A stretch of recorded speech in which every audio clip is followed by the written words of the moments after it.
Welcome to another edition of the Warrior Daily, spotlight on the Warrior football defense. I'm Sports Information Director Jeff Weiss, and joined today by Brad Wilson, Defensive Coordinator and Defensive Back Coach for Wayne State.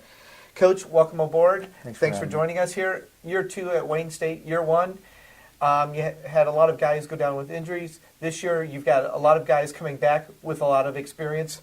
Let's start at the safeties. You got Jamil Williams, Antoine Robinson, Mike Sawchuk, Zach Bilecki, and David Churchwell. So you've got 5 guys at the safety positions that have played a lot of snaps for you. Mm-hmm. Starting with Antoine, obviously Antoine's a guy that played over 700 snaps for us a year ago. Has played a lot of football in his career here, and we feel good about. Had a good career.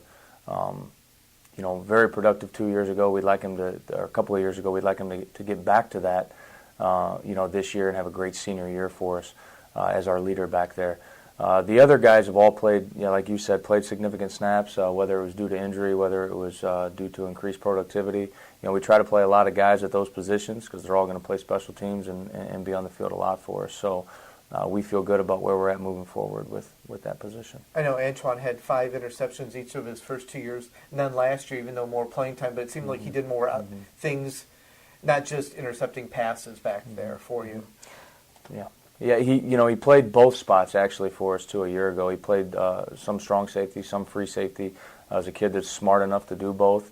It really helps us get lined up back there. We put a lot on him in terms of calls in the defensive secondary checks, formation adjustments, those types of things. Like I said, the kid's seen a lot of football, played a lot of snaps, and really is kind of our quarterback in the back end back there.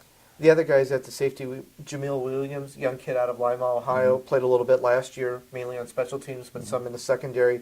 Mike Sawchuk, Zach Bilecki, Churchwell, all guys that have seen some snaps. What do you expect from that quartet this year? Jamil was a guy, obviously, we threw him into the fire early.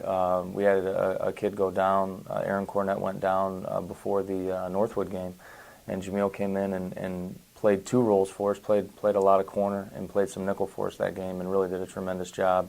And we kind of felt as the season went on and then into the off season that he had a chance to help us at safety.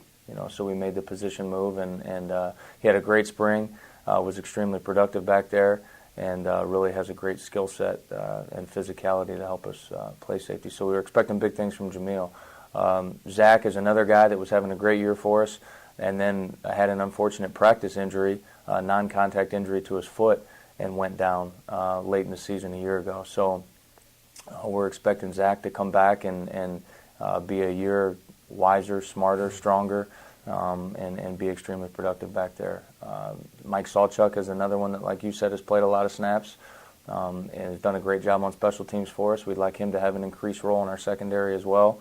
Was a kid that came to us, was a quarterback in high school, and so has really been forced to make quick, impactful decisions on the other side of the ball, which helps translate to the safety position too. So, and then, like you said, David Churchwell is a young man that's just gotten better every year that he's been here in terms of his football awareness. He's a smart kid back there.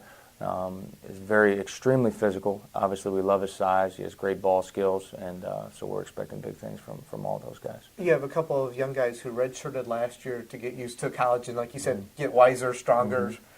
Valorian Cunningham and DeAndre Grady. Do you see them helping out in the secondary and/or on special teams this year?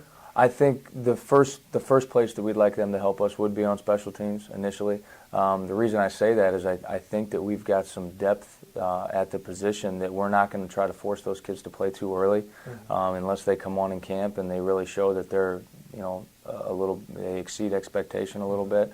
But I think that first and foremost for us defensively is where we're at now.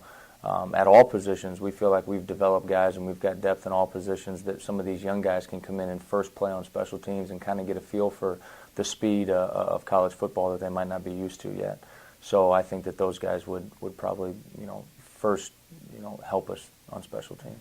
Switching gears a little bit to the cornerback position, obviously you've got to start with Jaron Duhart. He started up about 20 straight games now, came on really at the end of his redshirt freshman year, had a big pass breakup against Winston-Salem, had an interception in the national championship game.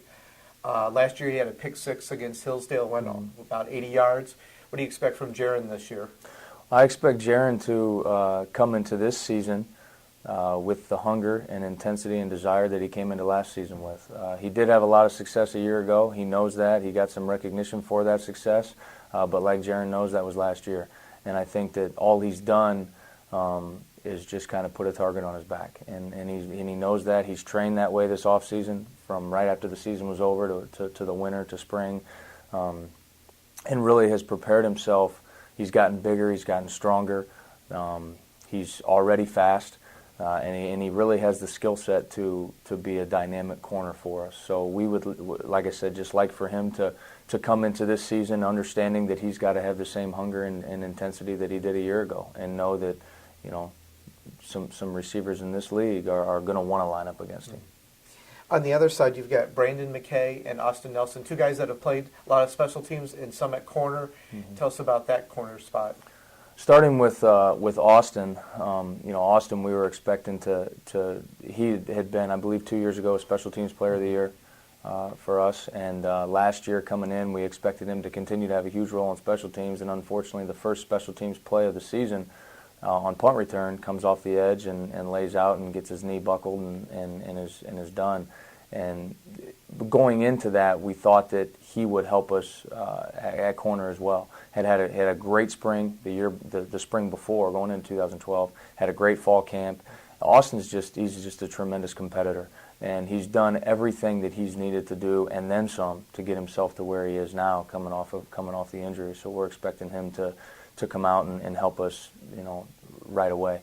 And then Brandon McKay is a young man that was somebody when I first got here that every practice, every drill, every rep that he just got better. He's got a tremendous skill set. He's got great size, strength, explosion, and I think that he, as the game continues to slow down for him a little bit, he'll be a dynamic player for us at corner as well. Some of the other young guys at corner, all three redshirted last year. You have James Hendrick, Rico Collins, and Larian Johnson. Give us a little in-depth into those three.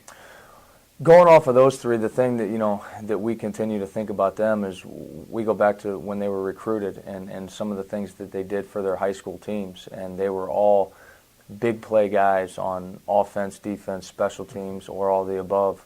And I think that since they've come in, starting with a guy like James Hendricks, shows great leadership. Even for a young guy, comes from a great program where football is important. Mm-hmm. And I think that all three of those kids, as they've gotten here, they've really bought into the things that we do in the weight room, the things that we've done academically with them. I think that they're three guys that we're excited about their future. They've still got a long way to go, and they know that. But again, they're getting used to college football. They're getting used to the speed of the game and the speed of, everybody being as good as them. Mm-hmm. And I think that's helped them to see and realize. Plus, they've got some older guys in that room that we've already talked about that are great teammates that have really helped them mentor them. A guy like Jaron Duhart has done a lot for all three of those guys, to bring them along, as well as Austin Nelson, that are guys that are students of the game. Mm-hmm. They're smart. They've seen a lot. So they've really helped to bring those guys along on the field. Sounds great. Well, thanks for watching this edition of the Warrior Daily.